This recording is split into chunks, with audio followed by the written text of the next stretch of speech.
મેથીના ઢોકળા બનાવવા માટે આપણે અહીંયા બધી જ વસ્તુ પહેલેથી જ તૈયાર કરી નાખી છે. તો અહીંયા મેં 1 વાટકો મેથી લીધી છે, 1 વાટકો ખમણેલું ગાજર છે, મેં ક્રશ કરેલું છે, તમે ખમણી પણ શકો છો. લીલા દાણા છે 1 વાટકો, અડધો વાટકો આપણે બાફેલા મકાઈના દાણા લીધા છે, અને અડધો પોણો વાટકો આપણે લીલું લસણ લીધું છે, જે ઝીણું સુધારી લીધું છે. હવે આપણે અડધું કેપ્સિકમ લેવાનું છે. તમને આમાંથી કોઈ પણ વસ્તુ ન ગમતી હોય તો તમે એને સ્કીપ કરી શકો છો. હવે આપણે આમાં 2 મોટી ચમચી આદુ મરચાંની પેસ્ટ લઈ લેવાની છે. મરચું તમે તમારી રીતે વધઘટ કરી શકો છો. તમે તીખું ખાતા હોય તો વધારે લેવાનું છે, અને ઓછું ખાતા હોય તો ઓછું કરવાનું. મેં મીડિયમ લીધું છે. અહીંયા આપણે અડધો વાટકો દૂધી લીધી છે. આપણે પાણી એમાંથી કાઢી લીધું છે. દૂધીનું જે પાણી હોય એને નિતારીને આપણે લીધી છે. દૂધીનું પાણી છે ને તમારા રીતે કાઢી લેવાનું છે, ને આને પણ તમારે સાઈડમાં રાખવાનું છે, અને ફેંકી નથી દેવાનું. આપણે આમાં જ યુઝ કરવાનું છે. હવે આપણે બધું જ તે સબ્જી મિક્સ કરી લેવાનું છે. તમારી પાસે કોબી હોય કે બીજા કોઈ શાકભાજી હોય, તમારે એ પણ આમાં એડ કરવા હોય તો તમે આને એડ પણ કરી શકો છો. અને તમારી પાસે આમાંથી કોઈ પણ શાકભાજી ન હોય તો તમે એને સ્કીપ પણ કરી શકો છો. તો આપણે આના રીતે સરસ રીતે મિક્સ કરી લીધું છે. આપણે આ બધું સરસ રીતે મિક્સ કરી દીધું. તો હવે એની અંદર આપણે લોટ એડ કરી દેવાનો. તો અહીંયા આપણે બાજરાનો લોટ લીધો છે. તો આપણે 2 વાટકા બાજરાનો લોટ લેવાનો છે. તો પહેલાં આપણે એને ચાળી લઈશું.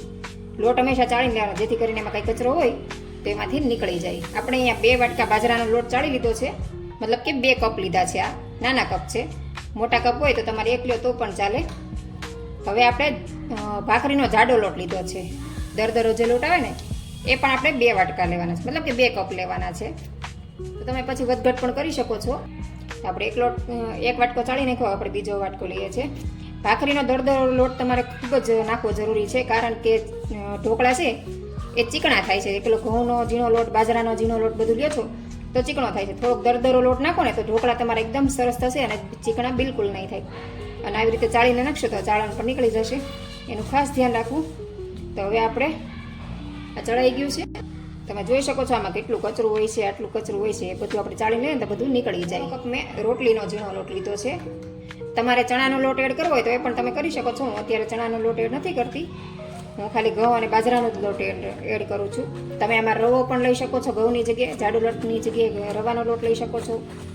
અને બાજરાનો લોટ પણ ન હોય તો તમે ચણાનો લોટ પણ લઈ શકો છો. તો અહીંયા આપણે કુલ 4.5 પોણા 5 કપ આપણે લોટ લીધો છે, અને બાકી સબ્જી આપણે એનાથી ડબલ લીધું છે. હવે આપણે અહીંયા 1 મોટા લીંબુનો રસ લીધો છે. હવે આની અંદર આપણે સોડા એડ કરવાનો છે.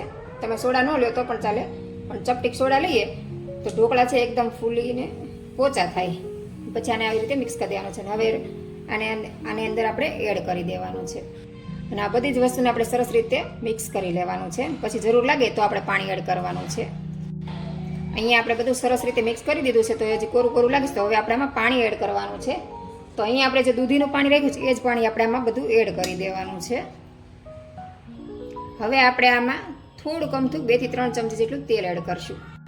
અને હવે બધું સરસ રીતે મિક્સ કરીને આનો આપણે મીડિયમ લોટ બાંધવાનો છે. બહુ કઠણ પણ નહીં ને બહુ ઢીલો પણ નહીં એવો લોટ. હળદર એડ કરી દેવાની છે અડધી ચમચી, અને 1 ચમચી આપણે નાની લાલ મરચું એડ કરી દઈશું. અને સ્વાદ પ્રમાણે નમક પણ આપણે એડ કરવાનું ભૂલાઈ ગયું. અને હવે બધું આપણે સરસ રીતે મિક્સ કરીને લોટ બાંધી લેવાનો છે. હવે આપણે એની અંદર 1 ચમચી ખાંડ એડ કરી દઈશું, અને સરસ રીતે લોટ બાંધીને તૈયાર કરી લેવાનો છે. તમે ખાંડની જગ્યાએ ગોળ પણ લઈ શકો છો. મેં અત્યારે ખાંડ લીધી છે, પણ ગોળ નાખવાથી પણ ટેસ્ટ ખૂબ સરસ આવે છે. અહીંયા આપણે મુઠિયા ઢોકળા બનાવવા માટે આપણો લોટ છે પરફેક્ટ તૈયાર થઈ ગયો છે. આ રીતનો લોટ રાખવાનો છે, બહુ ઢીલો નહીં, બહુ કઠણ નહીં. અને આમાં દૂધીનું પાણી આપણે એટલે કાઢી લઈશ કેમ કે દૂધીમાંથી પાણી નીકળે ને આપણે લોટ બાંધ્યો હોય ને તો દૂધી એહરે, અને પછી મુઠિયા ઢોકળા જ્યારે તમે બનાવો ને ત્યારે સાવ એટલે સાવ ઢીલું થઈ જાય. તો હવે આપણે પહેલાં કેવી રીતે મુઠિયા ઢોકળા વાળવાની આપણે જોઈ લઈએ. તો આ રીતે થોડોક લોટ લઈને આવી રીતે કરવાનું છે. ઘણા લોકો આ રીતના મુઠિયા ઢોકળા બનાવે છે, આવડા જ તે. પણ તમે મોટા બનાવો હોય તો મોટા પણ બનાવી શકો છો. થોડોક લોટ વધારે લેવાનો છે, અને પછી આ રીતે તમારે થોડાક મોટા મુઠિયા ઢોકળા બનાવી નાખવાના છે આ રીતના. તો આ રીતે પણ તમે મુઠિયા ઢોકળા બનાવી શકો છો. તો બેમાંથી જે ગમે એ તમે બનાવી શકો છો. આપણે આ રીતના નાના નાના મુઠિયા ઢોકળા બનાવશું. તો ચાલો આપણે બધા જ મુઠિયા ઢોકળા બનાવીને તૈયાર કરી લઈએ. ઢોકળીમાં પહેલેથી જ પાણી ગરમ મૂકી દીધું છે. તો હવે આપણે એની અંદર જે મુઠિયા ઢોકળા બનાવીએ એ આની અંદર આપણે મૂકતા જવાના છે. તમે બનાવતા જાઓ મૂકતા જાઓ એ રીતે પણ ચાલે. પહેલી વાર બનાવીને મૂકી દો તો પણ ચાલે. એક સાથે બનાવી નાખવાના અને પછી મૂકી દેવાના. આપણે બનાવતા જશું અને મૂકતા જશું એ રીતે બનાવવાના છે. તો તમને જે રીતે ફાવે એ રીતે તમે બનાવીને મૂકી શકો છો. આપણે પાણી ગરમ થાય ત્યાં સુધીમાં આપણા મુઠિયા ઢોકળા બનીને તૈયાર થઈ જશે. તો તમને મારી રેસીપી કેવી લાગી એ મને કોમેન્ટ કરજો અને તમારે મારી બ્લોગની ચેનલ જોવી હોય તો નીચે આઈડી મેન્શન કરેલ છે, તેમાં જઈને વિઝિટ કરજો. આપણે 8,500-9,000 યુટ્યુબ ફેમિલી જોઈન્ટ થઈ ગયા છે. તેમાં તમારે પણ જોઈન્ટ થવું હોય તો તમે પણ એમાં જોઈન્ટ થઈ જાજો. આ રીતે આપણે બધા જ મુઠિયા ઢોકળા બનાવીને આ ઢોકળિયામાં આવી રીતે મૂકી દેવાના છે. તો તમે જોઈ શકો છો આપણે ઢોકળિયા છે બધા સરસ રીતે અંદર ગોઠવી દીધા છે અને વરાળ પણ નીકળવા માંડીશ. તો હવે આને આપણે 10 મિનિટ માટે ઢાંકી દઈશું. તો આને 10 મિનિટ પછી આપણે ચેક કરી લઈશું. હવે આપણે આને ખોલીને ચેક કરી લઈશું. ખોલવામાં ખાસ ધ્યાન રાખવાનું એટલે અંદરથી વરાળ નીકળે તરત તમે દાજી જાઓ. તો હવે અહીંયા આપણે એક ચાકુ લેવાની છે ને એની મદદથી આપણે ચેક કરવાનું છે. ચાકુ આવી રીતે કૂતરવાની છે અને પછી બહાર કાઢવાની છે.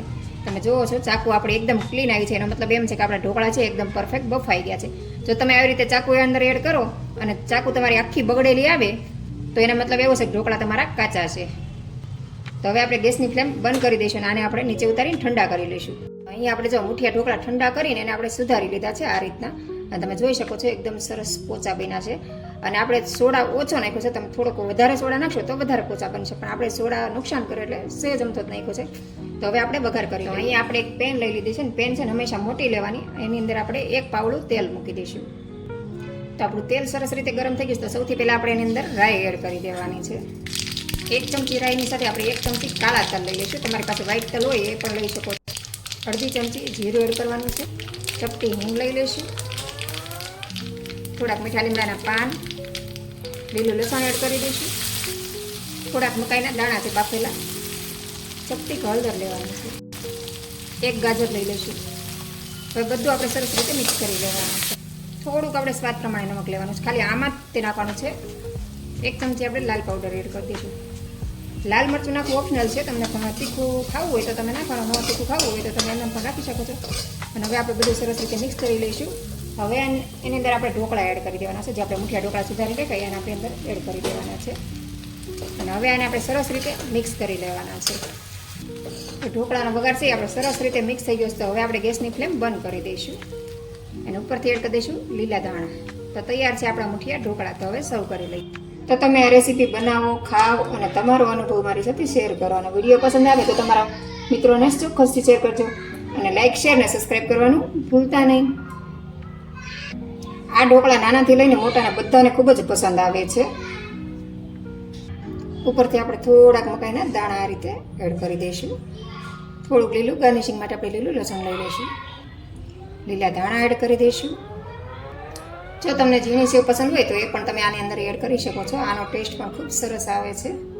તો આ રીતે તમે બનાવો, ખાઓ અને તમારો અનુભવ મારી સાથે શેર કરો.